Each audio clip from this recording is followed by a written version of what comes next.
Hey guys, what's going on? It's Eli, back with another review video, and of course, continuing on, reviewing Halloweenish materials on the weekdays. So that's right, as was teased in the last Halloweenish review, and I'm sure you guys probably figured what it was, and how I teased it. It was obvious. That's right.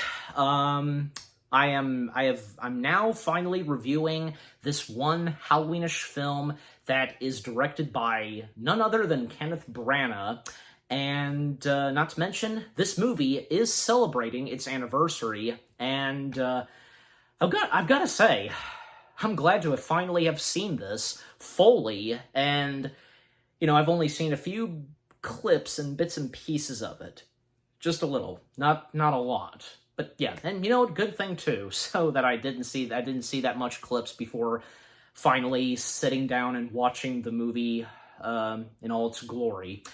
Okay, so that's right, guys. I am reviewing from 1994, Mary Shelley's Frankenstein. Yes. The Frankenstein movie from 1994, again, directed by Kenneth Branagh, also starring Kenneth Branagh, but also starring Robert De Niro. Yeah. And, of course, Robert De Niro, and you guys probably know, of course, well, Robert De Niro playing the creature in this movie. And, well, Kenneth Branagh playing the titled character, by the last name. So, yeah. Mary Shelley's Frankenstein, again, now that I've finally seen this, I'm glad that I have, and boy, I didn't know what I was really expecting to get into, and with what goes down in this Frankenstein movie. Now, of course, I'd seen other Frankenstein movies, obviously from 1931's Frankenstein, which I, of course, reviewed, from Young Frankenstein. I've also seen the one with James McAvoy and Daniel Radcliffe. Victor Frankenstein. Yeah, I think that is the title of it. But yeah. So now I've finally seen this, and I'm glad that I have. And I was, of course, aware of this, and not to mention that it's kind of in that same territory as, say, Francis Ford Coppola's Dracula film, or, basically the title of it is Bram Stoker's Dracula, because with this and Mary Shelley's Frankenstein, both movies having the name of the authors in the title of the movies. And, because, originally Francis Ford Coppola was considering to direct this and have this be a companion with the Dracula film that he directed. And by the way, I, of course, done my review on Bram Stoker's Dracula, if you want to go check that out. But yeah, so I think that with the direction that what Kenneth Branagh brought to this Frankenstein film, and how it went, from beginning to end, I think it was pretty good. And I tell you, again, I just didn't know what I was getting into, especially because with what goes on with the creature and what the creature does towards Victor Frankenstein, revenge and stuff like that. Oh boy. And the gruesome and sad deaths that happen in this movie, and the intenseful moments, and just, yeah, what more do I have to say? Yeah. Mary Shelley's Frankenstein from 1994, it is a pretty good Frankenstein movie, and I think one of Kenneth Branagh's finest. I mean, it's not just this, but all the other great movies that he's directed, like the one with him and his then-wife Emma Thompson in 1991. I'm sure you know exactly which one it is that I'm talking about. And how the later movies that he directed, well, obviously, he would direct the first Thor film. Yep, so, alright, but enough said. As always, for me, read the description / the story. As Victor Frankenstein is dying, he shares a tale of gruesome terror with a sea captain. Victor, using previous experiments by a brilliant scientist, was able to bring a creature assembled from body parts back to life. Once he realized how destructive his experiments had become, he abandoned the creature and tried to live a normal life with his fiancée. The lonely creature seeks out Victor and demands one of two things: a bride or revenge. Okay, so with that out of the way, and talk a little bit more about, like, say, background and such, just a little, and as I sometimes do, talking about backgrounds. Well, again, Francis Ford Coppola, he originally was considering to direct this, and again, have this be a companion with the Dracula film that he directed, but he decided not to and let Kenneth Branagh take the helm, and with what Kenneth Branagh brought to the Frankenstein movie. But apparently Coppola regretted that because due to disagreements that he and Branagh had, but since I've seen now, but for me, now that I've seen the movie, I don't see any problem with it. Well, I mean, obviously, and yeah, Coppola's entitled to his opinion on how he felt with this, and so am I. We all are, so I'm sure some of you have enjoyed, if any of you have seen Mary Shelley's Frankenstein, so yeah. Yeah, and honestly, because looking at this and Bram Stoker's Dracula, I don't know, I feel as though they're kind of in that same territory with how they were done. I don't know. I mean, obviously, like, how they were filmed, very different, and especially with what Coppola brought to, say, the style and look to Bram Stoker's Dracula. But with this, Mary Shelley's Frankenstein, yeah, and I think you get my point. And, you know, because Coppola, he still stayed on board with this, being a producer, so, yeah. And I gotta say, because, you know, with the casting, it's really great, and not to mention that this movie did get Oscar nominated, most notably for Best Makeup. Well, especially because, well, that being for Robert De Niro, his appearance as the creature. Yeah, the makeup and the look and design for the creature in this Frankenstein movie was pretty good. And, you know, that's what's important, you know, doing a different look and style, but it has to stay true with the original source material and, you know, describing the characters and so on, you know, like, the creature in this still has the stitches. Well, just like, say, how Boris Karloff's monster has the stitches, but yeah. Well, because Mary Shelley's Frankenstein lost to Tim Burton's Ed Wood. Well, I mean, hey, because the makeup in Tim Burton's Ed Wood for Martin Landau as Bela Lugosi, that was spot on, done by good old Rick Baker, so yeah.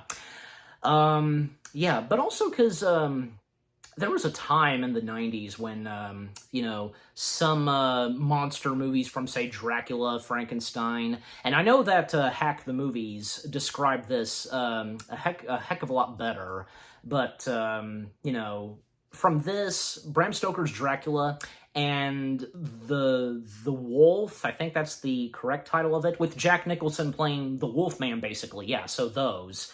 And there were a few that would come in the later years, like in the late 90s, but during that time in the early 90s, yeah, and if you know this, but yeah, but again, I recall, Hack the Movies talking about this more detailed, but anyways, I try my best sometimes, but, you know, we all do. Anyways, okay, so enough said, getting into the movie itself, now, well, because, apparently, because, like, we get, like, we technically hear the voice of Mary Shelley. I mean, obviously, it's taken from a quote that was said by Mary Shelley, and, you know, about the story that she wrote, which, of course, being Frankenstein, and, you know, there's an opening crawl, a text and such, you know, obviously that comes from Mary Shelley, and the way the movie opens, well, because, you know, a ship is out in a blizzarding storm, in the north, and, you know, making, like, the ship making its way to north further, to the North Pole, and so on. And, the captain of the ship, well, because, that was, yeah, because, Captain, okay, yeah, so, the ship's crewmen, because, yeah, that's all they're credited, like, yeah, because the ship's crew, and, yeah, they'll be the first ones I'll name. The ship's crew were Chris Barnes, Sean Predergast, Tommy Wright, David Kennedy, Paul Gregory, Chris Hollis, and there was also Gregory, I think I'm saying that right, being played by Jimmy Yoli, if I am saying that right. Again, you know me sometimes, but yes. So the captain of the ship, that was Captain Robert Walton. Robert Walton was played by well, where is he? Okay, there he is. Yeah, yeah. Because like I should have known, because like up top of the list, of the cast. Because as always, I have IMDb. Walton being played by Aidan Quinn, I think I'm saying that right, yeah. Leading this expedition team to North, and unfortunately at one point the ship is wrecked because of the ice and it's stuck. And at one point, and well, there's a bit of an argument between Walton and his right-hand crewman, as I just mentioned, Gregory. A bit of a disagreement, and Gregory's setting Captain Walton straight on the risks that they're taking. He's taking, basically, and how many lives are going to be lost, and how many more of the crew are going to be killed if they proceed on. Well, Walton, he's not giving up. And then at one point we hear this creepy moaning, and that, just wondering what it is, and then we see a figure approaching them, and well, that would have to be Victor Frankenstein. Yep, Victor Frankenstein, played by Kenneth Branagh. And because Kenneth Branagh, more on Kenneth Branagh, he's always been good at not only directing, but also sometimes being the main star. And I can't forget to mention where he's played, the other Sherlock Holmes type character, Hercules, however you pronounce his name, from Murder on the Orient Express, Death on the Nile, Haunting in Venice, yeah, those movies. So yeah, he's always good at whenever he directs a movie, he would also be the main star. And in this case, for Mary Shelley's Frankenstein, he did not disappoint as Victor Frankenstein.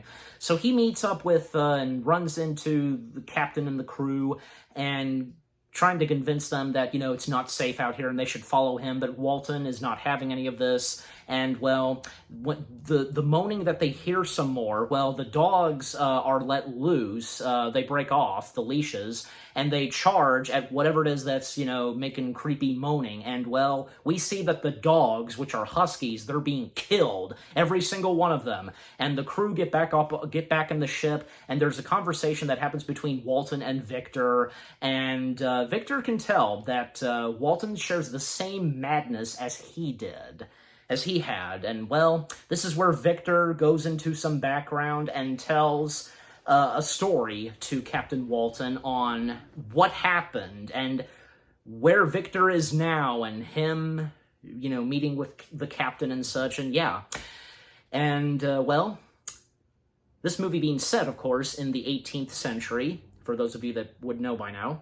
And, well, because we see this happy family, Victor and his parents, and well, because Victor's mother being played by Cherry Loungy, if I'm saying that right, and also Victor's father. Well, the Frankenstein family, basically.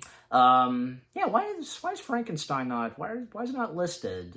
I don't know, because I've said this before about IMDb, but anyways, Victor's father being played by the late Ian Holm. A.K.A. Bishop, A.K.A. Bilbo Baggins, yeah. And actually, because, coincidentally, I don't know, because, with him being in this, Ian Holm happening to work with, other, with cast members that have also worked with John Hurt, because, a few Harry Potter actors who, so, some of the, they've been in the same movie, they've been in the same franchise with John Hurt. You get my point, but anyways. So yeah, again, Victor's father and Victor's mother, and there's also, Mrs. Mortis being played by Celia Emery, yeah, and Mrs. Mortis's daughter, Justine. Young Victor, from Young Victor and Young Justine, well, because, yeah, Young Victor being played by Rory Jennings, and Young Justine being played by Christina Catal, yeah. And, well, because it's a very happy people and very happy family. They're playing on the piano and dancing, and at one point, a new member of the family arrives, whom they have now adopted. Elizabeth, and young Elizabeth being played by Hannah Taylor Gordon. And, because, basically, Victor's parents tell him that, treat her like a sibling, a sister and such. Well, that's not what actually happens in the later years. And, fast forward, I think about, 15 years later, Victor now grown up, and, Kenneth Branagh, of course. And apparently, because, his mother is pregnant, expecting another child. Okay, at this age, and how old he is by this point? Oh, well, that's the 18th century, I guess, for you, but anyways. And Victor, he is soon to, graduate, but in a couple of years, and he'll go to a university. But yeah, life being simple and happy for the Frankensteins, and for a friend of the family's, Mrs. Mortis and her daughter. Victor's mother is pregnant, as I said, and, by this point, of course, Elizabeth, too, having grown up, and Elizabeth being played by good old Helena Bonham Carter. God, slow down. And, of course, Helena Bonham Carter, because this and some early movies that she did, and what she would do very later on, starting to be in some of Tim Burton's movies, and most notably, Harry Potter, so, yeah. And the same goes for Kenneth Branagh, also being in Harry Potter, just in one. At one point, Victor's mother starts to go into labor, and, she's not feeling too good. And oh my gosh, because when it comes to her giving birth and her husband helping out, oh my gosh, there's blood everywhere on her legs, and some on Victor's father's body. Oh my gosh. And Victor getting worried about his mother, Elizabeth assuring him that she'll be okay, but should have expected this because, especially at that time, and for those that were pregnant and, gave birth to, children in the 18th century, because sadly, Victor's mother did not make it. After she gave birth, she sadly died, and it's unfortunate. But at least the baby did survive, and the baby being named William. The baby being named William. I wonder if Victor's mother did get to name the child William. I would think so, right before she died. I don't know, but maybe, or before she gave birth. But fast forward again, this time 3 years later, and, Victor soon to graduate and go to a university, and to become a doctor and such, and the time that he still spends with Elizabeth and the rest of the family, and him experimenting with electricity, because at one point, he, Elizabeth, Justine, and William being played by, young William being played by Charles Wynne Davies, they have a little picnic, and one stormy cloud approaches, and that's Victor's chance to experiment with it, having them flat out on a picnic blanket and having some wires and such, and having the storm hit it, and that's what happens. And they're okay, and just because electricity in their fingers and such. Harmless. Going away party, basically, in celebration for Victor happens, and Victor's father making a speech, and, sadly wishing that his late wife would be here for this, and he points out to Victor that she left something for him, Victor's mother. Victor's mother left something for him, his very own journal, and what he can do with his very own journal and such. Blank pages, etc. And like I said earlier, because when they wanted Victor to treat Elizabeth like a sister and a sibling, that's not what happens, because, apparently, they fell in love. So not treating each other as siblings and brother and sister. At least they aren't blood relatives, they're not biologically, brother and sister for one thing, so yeah. So they're in love, and, well, Victor and Elizabeth saying how much they'll miss each other, and Victor wishes that she could tag along with him, but, she encourages him to go on with what he's going to do, and she'll be here when he gets back. And you know what? The house that they've always lived in, well, it's clearly a mansion, the mansion of the Frankenstein family, build their own family in the same house. And Victor asking Elizabeth, to be his wife and such, just to get married. And she accepts, but, not right now, because where Victor is going, and yeah, but, promising that he will return, and you know what? They will be married, for sure. So, yeah. Or so, that's what they think for a while. So, anyways, Victor making his way to the university, which being, and he attends the University of Ingolstadt. I don't even know if I'm saying it right, but I'm sure you know what it is that I'm talking about, yeah. So he attends to that university, and, more new characters that we see. Well, because, whom would become a new friend of Victor's, Henry. Henry being played by good old Tom Hulce, a.k.a. Amadeus. Yeah, so, him as Henry, and doesn't take too long for them to meet each other and soon become friends. Also, there is, there's Professor Krempke, if I'm saying it right, being played by the late Robert Hardy. He would probably be best known as of now for playing the Minister of Magic in Harry Potter, him. So, so before that, he was in this. And there's a bit of a disagreement between the professor and Victor with what Victor is wanting to do at the university, and how he wants to do science and stuff like that. But the professor is not having any of that bull crap. And, to him it's nonsense, but to Victor it's not nonsense, the direction that Victor is going. And another professor at the university, kind of having a big important part in this. Unfortunately, we wouldn't see that much of him, but until I get there. Professor Waldman being played by Monty Python veteran John Cleese. Yeah. I had almost forgotten that was John Cleese. Funny thing is, I almost thought that it was Billy Connolly. Well, because they almost would look identical. Not to mention Billy Connolly did impersonate John Cleese in the second Garfield movie. Yeah, so you know what I'm talking about.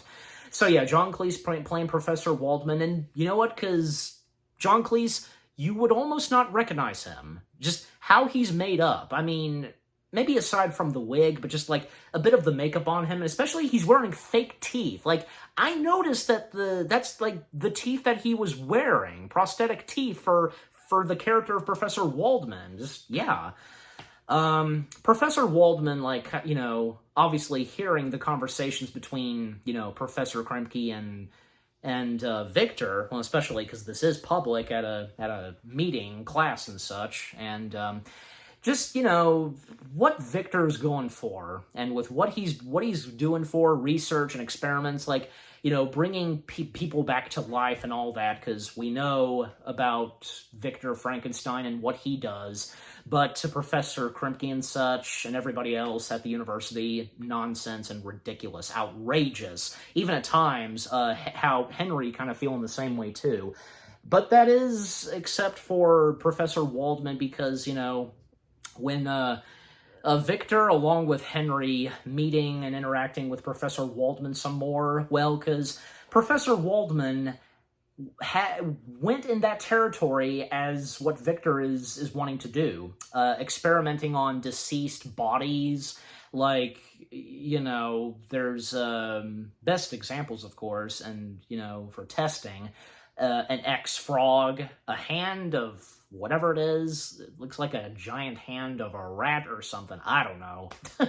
But, yeah, so so Victor is not alone because someone else at the university going in that same territory. Yeah.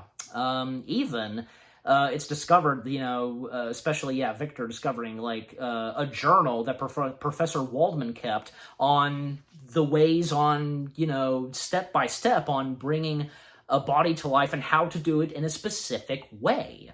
But also, coming back to Elizabeth, because back at the, Frankenstein mansion, well, because, at times, and when he does, Victor's sending letters to the family, and Elizabeth reading some of them. Even one where Victor was just messing around with Elizabeth and the others, like Victor meeting somebody with nice black, like, fur, hairs, and such, and he's referring to a dog, a poodle, so... and also... Victor, he does leave a couple of other letters privately for Elizabeth. And, yeah, I can tell, and it's obvious, because nobody knows about the relationship between Elizabeth and Victor for now, but later on in the movie they do. I mean, how did they react to this? I mean, Victor's parents specifically said that, when they were little kids and the first time they met, like, just treat each other like siblings, brother and sister, which that didn't come to be, so you can imagine, like, how would they feel about that? But later on in the movie, everything seems to be okay. Okay, so, but I mean, the romance between Elizabeth and Victor in this, I think is pretty good, but sadly, yeah, would expect it to, go downhill. Well, just disaster striking on them, basically. But until I get there, still. Yeah, and also, at one point there's this virus going on, and, like, the people at the university and the town and whatever, like, going into quarantine. However, because a virus, like, aided by Dr. Waldman and such, like, giving to everybody that is sick and such, but except for one person who is refusing to take it, will not have it injected in him. And, because that being a sharp-featured man, well, yeah, but basically this one-legged guy who's refusing for this to be injected and mentioning about poxes and such.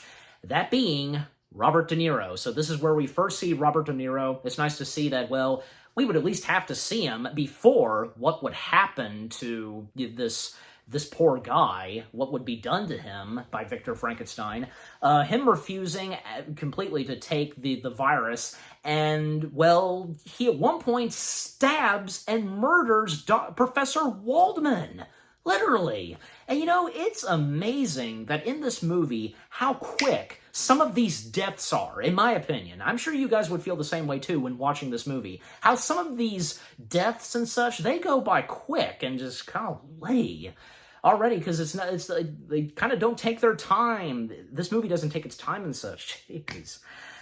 Yeah, so, unfortunately, and, well, with Victor's, desperate attempt to, revive Professor Waldman, well, he doesn't make it, sadly. And as for sharp-featured man, the, one-legged guy, Robert De Niro, he is captured, and, well, he is about to be executed, being hung, and the last words that he says to everybody, because they're chanting, and as he's about to die, him just, calling out to everybody, and, like, the doctors are evil, and so on. Well, I mean, no, because, I mean, they're helping them, and, well, because as Professor Waldman established about the virus, like, come on. But, yeah, so the one-legged guy, he gets hung, and, yeah, so he's dead.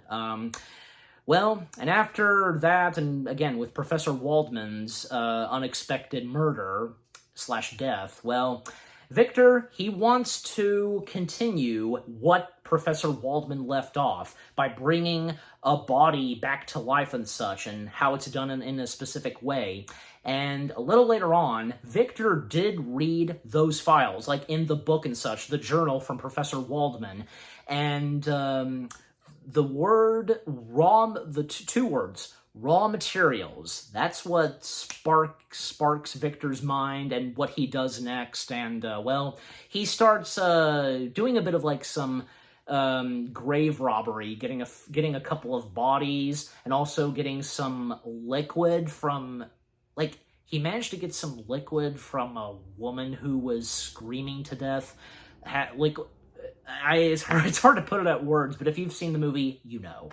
Anyways, so yeah, a little montage where he's collecting a few human bodies, and, well, how in this Frankenstein movie, how Victor Frankenstein, he makes the body with his bare hands, well, because obviously, and just like with any of the few other Frankenstein movies, you know, taking some body parts and putting them together and making a new body, and, well, even like at one point he took, I believe, Professor Waldman's brain. He did a bit of grave robbery on Professor Waldman's body in his grave and took his brain. And because when we see Professor Waldman's deceased body, the next shot is a brain, you know, in ice. So clearly that comes from Professor Waldman. And, well, because Victor wanting his very own creation to have the brain of a genius, a smart brain. Yeah. Well, in this, like, he managed to get a smart brain, because unlike some of the other Frankenstein movies where they got the wrong brain. So, yeah. Again, Victor proceeding on and him assembling his very own creation. And by the way, the creature is not referred to as the monster in this. Kenneth Branagh forbidden the word monster to be used, even like, say, when they were not filming, and how to refer to the character that Robert De Niro was playing. I think, because creature, I want to say there was another word that they called him by, but yeah, monster not being used in this Frankenstein movie. Well, I guess it worked out fine with not having to use the word monster, but anyways. But then at one point, and when we come back to Elizabeth, she's starting to worry about Victor. He hasn't come back, and hasn't really been writing that much, and, one scene where Justine and Elizabeth are talking, and, well, Elizabeth at one point made the letters herself, and how worried she is, and thinking that Victor might be seeing someone else, but of course he's not, because, well, we know, of course, how the love he has for Elizabeth, and, well, same goes for her towards him. And Justine setting Elizabeth straight that if Victor was hers, Justine, she would go to him, and she's convincing and encouraging Elizabeth to go to him, go to see if he's okay, and for her to stop being so worried. She can go there. And that's what she does. But at one point, and Henry warning Victor that the people at the university, because the building that Victor stays in, a very big, like, attic, and where he has his equipment and such, and of course for his very own creation that he's been working on. He's been working his butt off of this. Henry warning Victor because the people are evacuating because of the virus and such, and at one point, he hears the voice of his soon-to-be wife, Elizabeth. She wants to see him again, but Victor is not having any of it. She wants her to stay away, and because of what he's been doing, and, but, you know, Elizabeth setting him straight that she will not leave until, you know, she speaks with him, and thus he has Henry allow her to come in, and only her, you know, they'll talk private. And what happens next is, well, you know, how sorry he feels, and, well, even though he did promise her, well, with what he's doing right now, that has to come first. And yet he can't tell her what it is. I mean, you know, because if she would find out and just, anybody else would, how the university would react to what the heck Victor Frankenstein is doing. So, what he says to Elizabeth, that this has to come first, and how heartbroken she feels. Yeah, and because they were to be married, and just, well, she then says goodbye to Victor, and she leaves. And Henry, obviously Victor would have talked about Elizabeth to Henry, because, well, Henry knowing her name, and Henry's trying to stop Elizabeth because her running away, and but coming back to Victor, because how far he's come with his very own creation, and, well, the time has come to bring it to life with the use of electricity. And how it's done in this, well, in this Frankenstein movie, well, you don't have Victor having the body, be lifted up and, going outside of the roof with storms and such. What Victor does in this is have, like, a giant tank or something, and using electric eels for this. Yeah. So he tested it out, like, he did a couple of things with the electric eels, with some body parts that, he got and stuff like that. And, well, when it came to finally bringing his very own creation to life, and with all the bits of body parts from a different leg and, different part of the head, just like the eyes, basically, the eye. Yeah. And when it comes to this, and with the electricity happening, well, and after it's over, did it work? I mean, well, it doesn't seem like it at first, and he thinks that it didn't work. He failed. But it did take a couple of seconds for something to happen, and thus his very own creation starts to twitch, the fingers and such, and yeah, it's alive. And of course, this Frankenstein movie would have to have the lines, "It's alive." You'd have to. A Frankenstein movie should always have that, at least, And yeah, because with Victor's very own creation come to life, and kind of like a little jump scare, because, well, yeah, the tank did break, but the body of the creature was still in it. But then when it emerges, and yeah, a bit of a jump scare, and with the music, and, Victor trying to get the creature to stand up straight and for it to walk, but bit of, like, quick shots, and look, a little montage of, like, him struggling and trying to get the creature to stand up straight and such. Not to mention, because the creature is completely naked, and Victor is shirtless. Bone chicka wow. I had to. Hey, the Graham Norton Show did that, so I'm not the only one that, doing that joke, and it's kind of obvious, don't you think? And also, speaking about the Graham Norton Show, and to talk more about the look and design of the creature in this Frankenstein film, it's amazing, because with what they achieved, and of course with the makeup, but especially, and as Kenneth Branagh was talking a little behind the scenes of Mary Shelley's Frankenstein on the Graham Norton Show with him and Robert De Niro, talking about when it came to, say, the specific way the creature walks, like with, with one leg walking straight and the other, like, limping a little. In fact, because they tested, like, the walking and such with Robert De Niro, like, I guess with, like, a football boot or just something like that,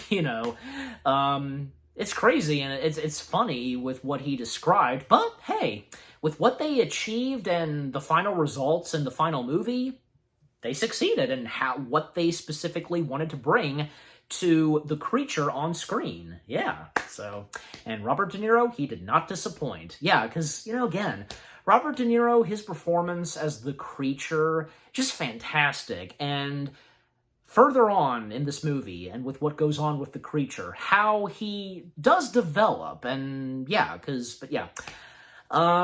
so getting back to the movie itself, because, well, yeah, Victor struggling with the creature, even at one point, the creature accidentally gets caught in chains and is lifted up, and Victor just feeling guilty, and just like, what has he done, and so on, and he goes to sleep that night, and the next morning, well, he thinks that the creature is nearby, and he was preparing himself, like, he opened the door, but it was nowhere, and then when he got back into bed and turned the other side and facing a window, the creature was there, and a little, like, fight between him and the creature, and then well, sure enough, the creature does escape, and yeah.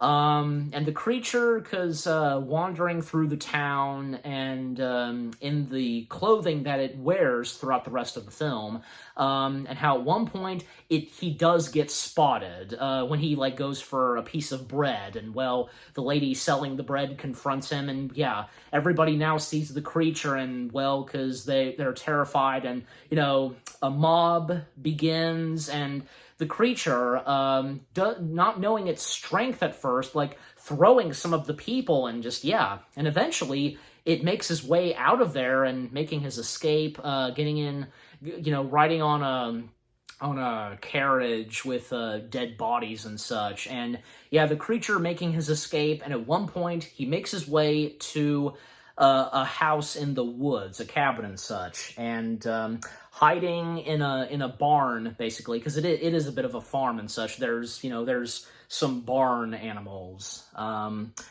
and the family that lives there, well, because there's Felix, being played by Mark Hadfield. There's Mary, being played by Joanna Roth.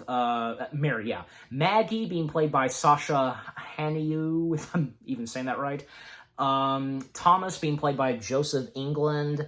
And the grandfather being played by Richard Briers, if I'm getting his last name right. I know I've probably seen him before, but yeah. So, throughout quite a while, the creature hiding in the barn, and he actually does some good, helping out the family. Like, when winter arrives, and they're struggling to pick out, you know, food from, you know, from the ground, and later that evening, the creature helps them out, and it's a miracle, and they think there's this, like, forest angel, and yeah, the creature to them being referred to as a forest angel, but little do they know what's there and what's been staying in their barn for quite a while. And well, you know, still, the creature doing some good and helping them out at times. And then at one point, while he's still there, the creature learns to speak certain words that they say from friend, family, father. And further on in this movie, the more English that the creature learns, more words, vocabulary, etc. Yeah. But, of course, something bad, of course, would have to happen. And, yeah, because at one point, this, the landlord, yeah, okay, good thing he's named that. The landlord, being played by Alfred Bell, coming face-to-face with, yeah, Maggie, the daughter, and just basically kind of, like, gets in Maggie's face and just, like, holding her in a not in a very good way, just, like, kind of, like, threatening her or something because, you know, her daddy, you know, is paid due on the rent and such, and the grandfather stepping in, and by the way, the grandfather is blind, basically, and confronting the landlord, but the landlord, oh my gosh, and I'm right, because because he is an asshole, and just, yeah, like what I was thinking, and while watching this movie, and he pretty much is, causing the grandfather to collapse in the snow, and Maggie running to her parents about this. But thankfully, the creature steps in, and rightfully so, he knocks out the landlord, and helping out the grandfather, and which, by the way, the grandfather, a little early on, did hear,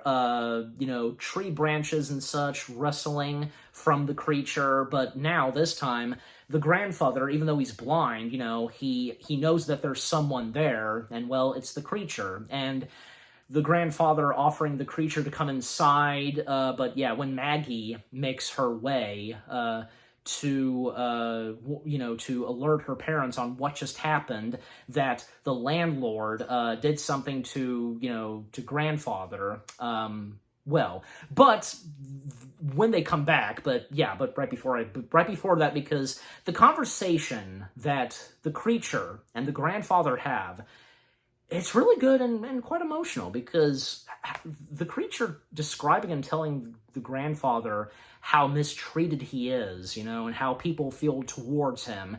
And the grandfather, very sweetly, like what he has to say to the creature, and telling the creature that, it's not the case, to his opinion, even though he's blind. So, yeah, and the grandfather, touching the creature, like, on his face and such, and, like, what he feels like, and so on.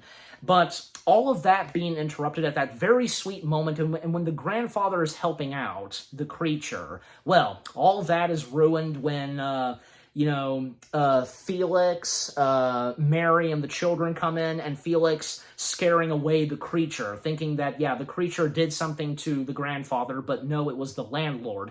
And you can even hear the grandfather pleading not to, to leave the creature alone and such. And, well, the creature, very heartbroken by this. And did I forget to mention that the creature actually got his hands on the journal from Victor Frankenstein, from Victor Frankenstein and the late Professor Waldman. And the creature, learning more English from the book and reading the instructions, and, that has to do with him, and because with, resurrecting a body and so on, yeah.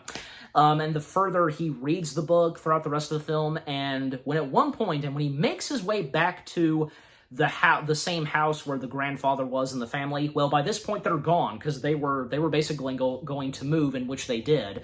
The creature being upset by this, and what the creature does next is he burns the house, and from there on, and he says to himself that, he will seek revenge on Victor Frankenstein. Yeah.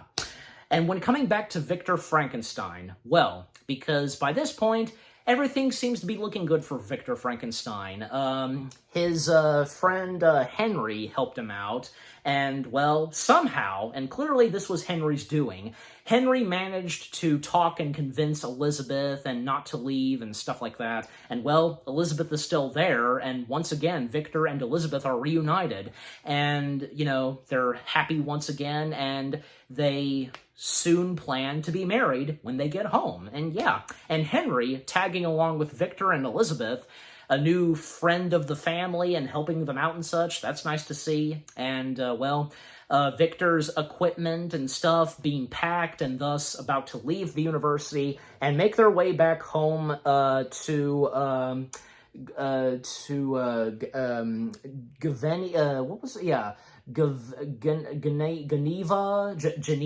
Geneva, that's how it's pronounced. Yeah, Geneva. Geneva, Switzerland. It's the significant setting in this movie. So yeah, and the home of Victor Frankenstein. So yeah, Geneva, Switzerland. Yeah. So them making their way back home at the Frankenstein mansion, and in Geneva, of course. And everything seems to be going pretty well for them. But little do they realize that trouble will soon come upon them, and that, of course, being the creature. And the creature finds out, and he knows where Victor lives, and that, of course, being in Geneva. And a really cool shot where we see the creature roaming, in the north, the snowy mountains, and, well, he's getting there. He's getting to Geneva. And by the way, because the snowy mountains are not far from where the Frankenstein family live. So, yeah. So, again, things looking pretty good for the Frankenstein family, and clearly by this point, they know, of course, that, well, Victor and Elizabeth, they're happily in love, and they are soon to be married. Again, you wonder, and because it's not in the movie, you really wonder, and you're very curious how they reacted to this. From, say, Victor's father, another friend of the family's, from Justine and her mother, Mrs. Mrs. Moritz. Yeah, you just wonder how they reacted to this. But clearly, because we can see nothing too bad in how they feel. So, yeah, anyways. And William, but, because he had grown up, of course. And, yeah, William, by this point in the movie, being played by young Ryan J.W. Smith. Yeah, so him playing William, a little bit older, still a young kid, and William is given Elizabeth Lynn gives William a necklace with a portrait of her soon-to-be husband. So he's holding it for a while, but then at one point he goes outside and roaming around through the trees and such, and when they tell him not to go too far. And I should have seen this coming, and that's clearly because what happens next? Well, the creature has arrived, and well, William hears the sounds of a flute playing, and that's another thing, because earlier in the film, the blind grandfather was playing a flute, and somehow the creature managed to get his hands on the flute. I guess, the grandfather lost it or something, and when they left that house, and, well, it was still there, and thus the creature, got his possession of it. But yeah, so he's playing it, and when the creature turns and he sees William, he's kind of happy to see him, I guess, and when he stands up, well, William is freaked out. No! And he runs off, and, well, this is not good. And even when, William accidentally dropped the necklace and such with the portrait of Victor, and when looking at it and he identifies that, yeah, it's Victor, well, yeah, he can, somehow he knows that William, obviously being connected with Victor, and, well, because, William being the young brother of Victor. And so, a little later, well, they notice that William has not returned, and they're getting worried, where he would be by this point and how late it's getting, and thus a search party happens where they're looking for William. And Victor and Henry, they're not present at the mansion, but yeah, from Elizabeth to Justine's mother, in search of William, not to mention, a few people, working for the Frankenstein family, because one of them being, Claude being played by Jared Horan. Yeah, so Claude helping out, being one of the helpers and so working for the Frankenstein family, the guards and stuff like that. So yeah, a search party happens, where they're looking for William. And Justine is getting very worried about William, and she's just panting and struggling and stressed out. And when she comes to this abandoned cabin or something, and almost looks like a farmhouse or a barn or whatever, but yeah. At one point she passes out, and the creature comes up to her, and he doesn't attack her or kill her or anything, but he leaves the necklace and such with the portrait of Victor, leaving it on top of her, and, well, basically he's framing her, and eventually, and even when Victor and Henry return, and when they find out, and, because, yeah, William is missing, but eventually, William is found. He was found by Elizabeth, and, yeah, should have seen this coming. Yeah, clearly. William is dead, and clearly this was the creature's doing, but how? How did the creature kill him? Nothing. William's body looks completely fine. How did he do it? Well, we find out later on. I'm glad that, yeah, because I was wondering while watching the movie, but yeah, the creature does establish it later on until I get there. So, yeah. Unfortunately, William, Victor's little brother, sadly is killed, and yeah.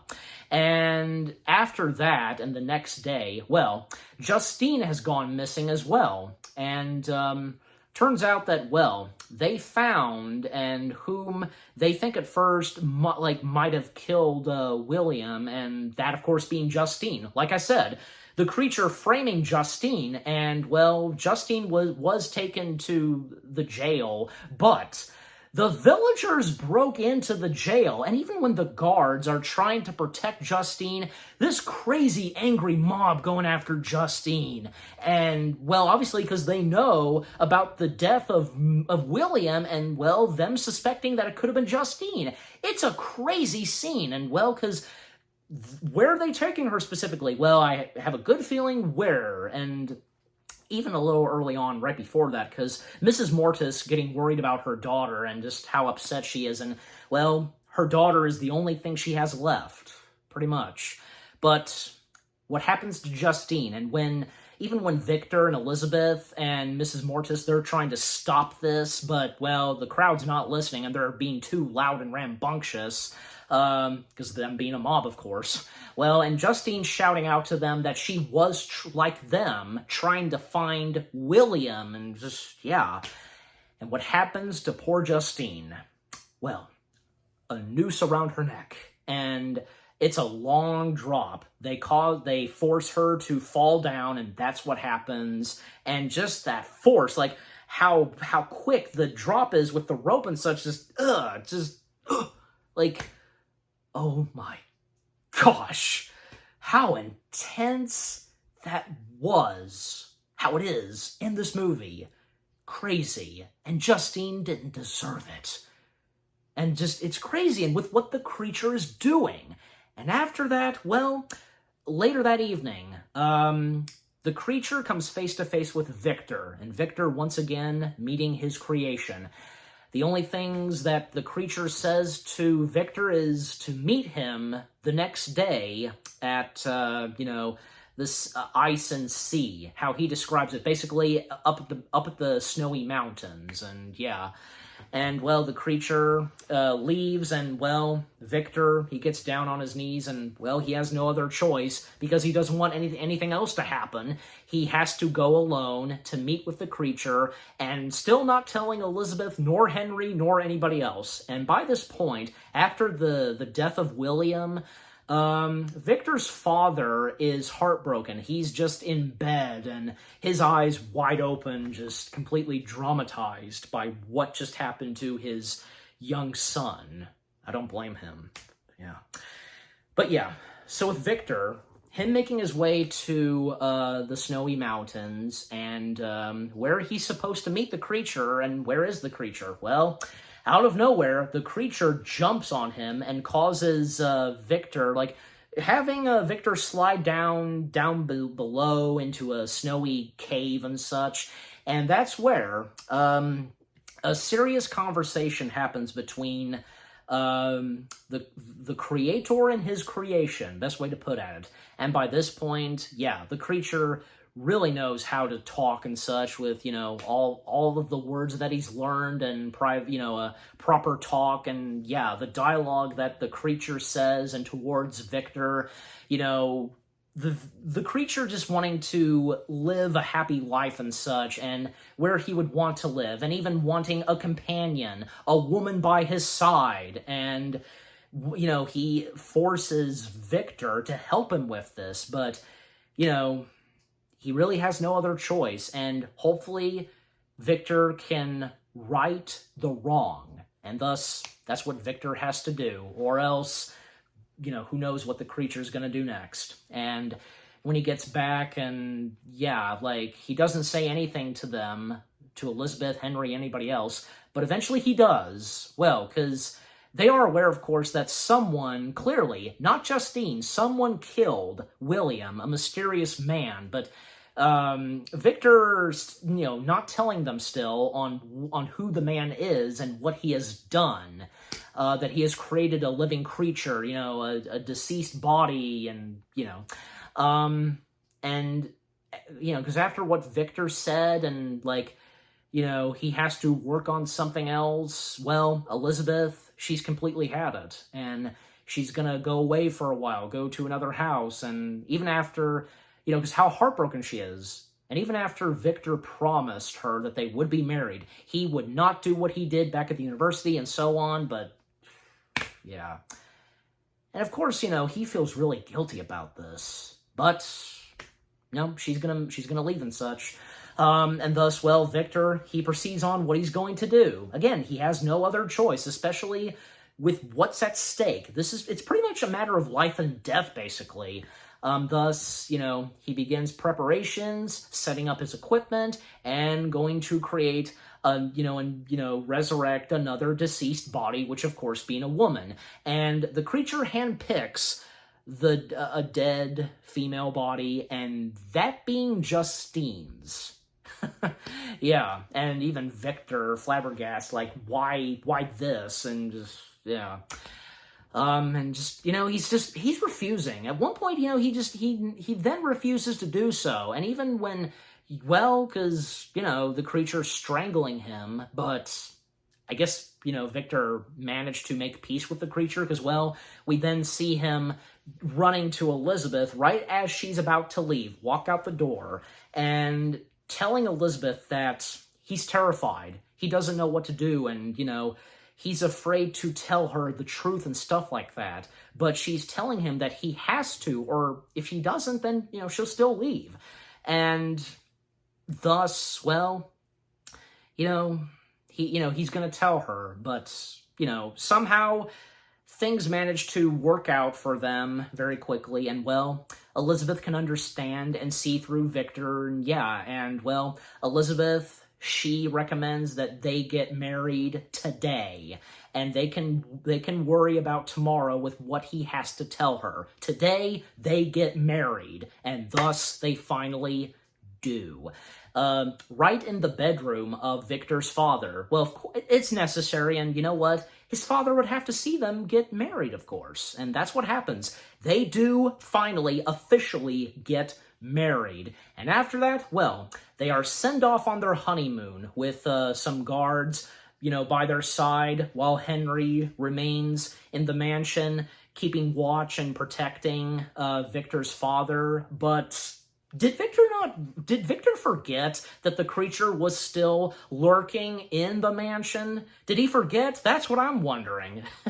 I don't want to make a huge complaint about it, but ultimately, because, yeah, the creature watching as Victor and his now wife Elizabeth go off on their honeymoon, riding on horses, and, well, the creature happens to be in the bedroom of Victor's father, and by this point, he killed Victor's father, and, well, closing Victor's father's eyes, Well, should have seen that coming too, like, obviously at some point something would have happened to Victor's father, and thus, well, the creature did so. And by the way, because I'm pretty sure because he did the same to Victor's father, because it is established, the creature establishes and describes what he did to William just by strangling him, just very hard, and clearly he did the same to Victor's father. I wouldn't be surprised. If he did that to William, then pretty much he would do the same to Victor's father, but yeah. Anyways, well, after that, because, because the creature's gonna come after Victor, of course, and, well, during Victor and Elizabeth, their honeymoon and such, they're on this ship, and a storm is approaching, thunder and lightning and a bit of rain, and, well, a moment between Elizabeth and Victor. They're, for right now, happy and just, like, in peace, and thus, almost like a sex scene or something, very, like, hard make-out and so on, but, yeah, and they were just about to have sex, but all of that being interrupted when Victor hears the sound of a flute. Oh, yeah, because not good. Not a good sign, and he knows. So Victor and his men trying to see where the creature is, but how quick the creature is, well, Elizabeth alone in the bedroom and such of the ship that they're on. Yeah, it is a ship. And they were going to disembark soon, yeah. They did miss another ship, but they managed to be on another one, and for the honeymoon. It gets a bit quiet, and again, Elizabeth alone by herself, and when she lies flat on the bed, she can see up at the ceiling and such, through a ceiling window, the creature is there, and, well, the creature being quick enough to cover her mouth and, telling her not to scream, and yeah. And, clearly because something bad is going to happen, and, well, once, the creature starts making noise and starts attacking, Elizabeth, and, well, Victor can see that a window is open, and clearly, yeah, he quickly figures out that, yeah, the creature is in there, and thus he and his men go into the room and trying to stop the creature, but unfortunately, too late, because the creature literally ripping out Elizabeth's heart, and thus he makes a run for it, and Elizabeth is now dead. Oh my gosh, like, should have seen that coming too, and right as they got finally married, God. And Victor, he's not immediately going to give up on Elizabeth. And God forgive him, because trying to resurrect Elizabeth, because he is quick at, it doesn't take him too long to, dash back at the mansion on a horse with the body of his now sadly deceased wife, and Henry, like, he knows what Victor's going to do, and he telling Victor that, he shouldn't be doing this and stuff like that. But Victor, he doesn't care. And again, God forgive him, because what he's going to do. And because, well, it really shows how much he loves Elizabeth, and all that time, and just how they never got a chance to be married until now, and for that to happen, God. But thus, him preparing to resurrect his now wife, and also using other body parts, mainly from Justine. Even he had to cut off the head of Elizabeth, and yeah, just a bit cringy, because you knew that was coming. Just a bit cringy and painful to see happen. God, well, he had no other choice, and that's what he had to do. And thus, how quick he is to put her together and to put her in the water and with electricity. Well, he managed to succeed, and sure enough, she starts to awake, and, well, he has Elizabeth, to say his name. He's trying to get her to say his name, and for her to remember all this, and so on. And even with also, with that happening, with the electricity and just, Victor shouting, there's one shot where we see Henry down the stairway. Yeah. And by the way, that stairway, the design of the inside of the Frankenstein mansion and that stairway, are there no bars? Imagine someone accidentally slipping, and if they fell off the stairs. If you've seen this movie and you saw that stairway, jeez. But yeah, the last shot that we see of Henry is, well, because with the electricity happening, resurrecting Elizabeth, Henry shouting, "No!" as the camera pans, because he knows what's going on, and that's the last we see of Henry. And, well, especially what would happen next in the mansion, but I'm not there yet, because, well, again, she is resurrected, Victor trying to get her to say his name, but then, obviously, the creature shows up, and, well, the creature telling Victor that, well, she's his, he has his eyes on Elizabeth, and she's perfect for him, with the woman that he wants by her side, his very own companion, and that being Victor's now wife, Elizabeth. And each of them, Victor and the creature, talking to Elizabeth, the creature telling her to come to him, but Victor, he's trying to get her to say his name, and ultimately, what happens is, she's just slowly and barely, trying to say his name, but then she finally does. She does say Victor, but still, the creature having Elizabeth come to him, and she does so, and she's, touching him a little bit, and, well, because it gets more chaotic, and just, between the creature and Victor, and, Victor setting the creature straight that she said his name, and just they get into this argument, and then Elizabeth, now a creature, just screaming, and she's just going crazy over what's going on, and what she does next, she burns herself, takes a candle and just a candlelight lantern, and has it hit on top of her head and causing her to be set into flames and setting the entire mansion into flames. And I'm pretty sure that those that were in the mansion did not make it, well, obviously Henry, but who knows who happened to say the guards and, from Claude, what happened to them, and also Miss Mortis, if, even if she survived, if she was even present in the mansion, we don't know, we never know, but, I guess, it kind of leaves us questioning, if possibly any of those characters from Henry, Miss Mortis, Claude, if they made it out, if they're okay, we don't know.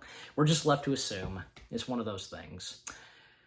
But yeah, so again, the entire mansion set into oblivion. And thankfully, obviously, Victor did survive that, and where he would end up being, and which we saw at the very start of the movie. And when we come back to that, the ship that is stuck in, the freezing ocean, yeah, because now, by this point, Victor is finished with the background/story that he has said to the captain. And, well, by this point, how tired Victor is, and, just wanting to rest, and, yeah, and thus he takes a rest, but apparently, and according to Walton, because he checked, I guess, Victor's temperature or something, and then we see Walton interacting with the crew, and where was he again? Gregory. Yeah, Gregory. I think I am saying his name right. We then see him interacting with Gregory and the rest of the crewmen of his ship. Apparently, Victor died. He died when he rested, and he was tired, as he said, and yeah, Victor just died. It's unfortunate. And because all that he lost, and ultimately, he did die in peace, and yeah, so it's unfortunate and sad, but yeah. And Walton, because, he is still wanting him and the crew to proceed to North. Gregory disagrees on this still, but then, at one point, they once again hear that creepy, scary groaning, and it's coming from below the ship. And when they make their way into the room where Victor's deceased body is, the creature is there, and the creature's still having that book, and the creature getting emotional, and Walton questioning the creature on, what is his name? Who are you? And it's very emotional for the creature, because the first thing he says is, he never gave me a name. And he calls Victor his father. Yeah, he cites Victor, his father. Well, that's true, because, Victor responsible for bringing him to life and so on. And, well, it seems like by this point, the creature has come to terms and stuff like that. And, well, he's not attacking Walton and the crewmen. He's just now tired and, yeah, feeling miserable. And now that his father has died. And there's a ceremony that happens for Victor, but that is interrupted when the ice starts to break. And it was pointed out that they were noticing that at any point the ice would break, and thus now it does. And the crew scrambling back on the ship, the creature refusing to join them, and even when he fell in the water, and a torch that they were wielding, and obviously they were going to set Victor's body on flames and such, well, yeah, it's still lit up, and the creature wielding it now, and he's refusing to join Walton and his crew, because he tells the captain that he's done with man. Yeah, best way to put it from the creature. So what the creature does next is he swims his way to the piece of ice where Victor's body is still there. Thankfully, it did not sink down or anything like that. And, well, the creature, he does set Victor on fire, and with, the packaging and whatever it is, that they placed Victor's body on. But the creature not only burning his father's body, but burning himself. He's basically killing himself as well, going out with his father. best way to put it out for me. So yeah. And Walton and his crew watching as, that iceberg, is drifting away and seeing the fire, and, it then disappears because, with the smoke and such. And yeah, and that's how the movie ends right there.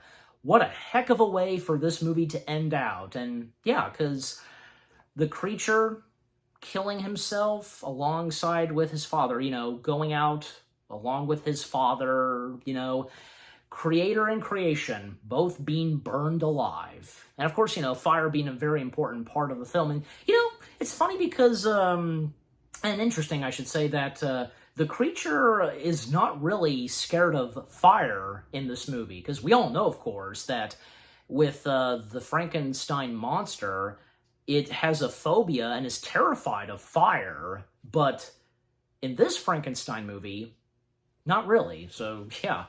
Well, and especially because, the creature had no problem being burned alive, and as I said, creator and creation going out, being burned alive. So, yeah. But, yeah, again, what a heck of a way to end off right there, just how the movie ends. Yeah. Mary Shelley's Frankenstein. It's a pretty good Frankenstein movie, without a doubt, with what Kenneth Branagh brought to this movie, with him starring in it and directing it, and with the cast, and yeah, from the story, and how this Frankenstein movie was done, and with, the chilling moments, the unexpected moments, the quick deaths, the deaths that were just horrific to see, and especially for poor Victor, seeing his loved ones, and especially his now wife being killed.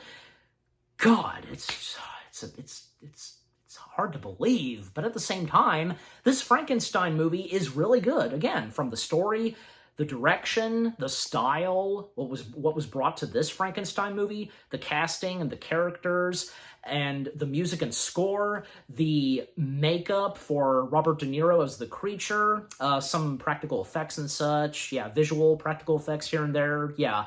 Just overall, Mary Shelley's Frankenstein from 1994, it is a pretty good Frankenstein film, without a doubt. I think it was pretty good, and yeah, and I'm sure you guys would think so too. And I'm giving Mary Shelley's Frankenstein, yeah, why not? It's on my mind, and what the heck. I'm giving it 10 out of 10 stars. Yes, 10 out of 10 stars for Mary Shelley's Frankenstein. And what about you guys? What did you think of Mary Shelley's Frankenstein itself from 1994? Is this one of your favorite Frankenstein movies? Do you think that this was a pretty good one? And with what Kenneth Branagh and the cast and crew, what they brought to this Frankenstein movie, and, were you shocked and just just hard to believe with the unexpected and gruesome moments, and with the very quick and unexpected deaths, and just, yeah. And with really good makeup, that was put on Robert De Niro, and with the visual and practical effects, yeah, just overall, what do you think of Mary Shelley's Frankenstein itself, and with what I've had to say, my review, and yeah, what did you think of my review? Leave comments and give this review video a like, as always. And with that being said, thank you very much for watching. I hope you guys enjoyed my review of Mary Shelley's Frankenstein from 1994. More review videos are coming your way. They're going to be awesome. Keep looking forward, and I'll see you guys in the next video / review. And of course, continuing on, reviewing more Halloweenish films on the weekdays. Stay tuned later tonight, because the next Halloweenish film I'm going to be reviewing, well, it came out the same month and not long after Mary Shelley's Frankenstein. And to best describe it, Ethan Hunt is a vampire. Do you know what it is? Do you know what I'm talking about? I'm sure you do. Again, stay tuned for that. Take care, happy anniversary to Mary Shelley's Frankenstein, and peace out.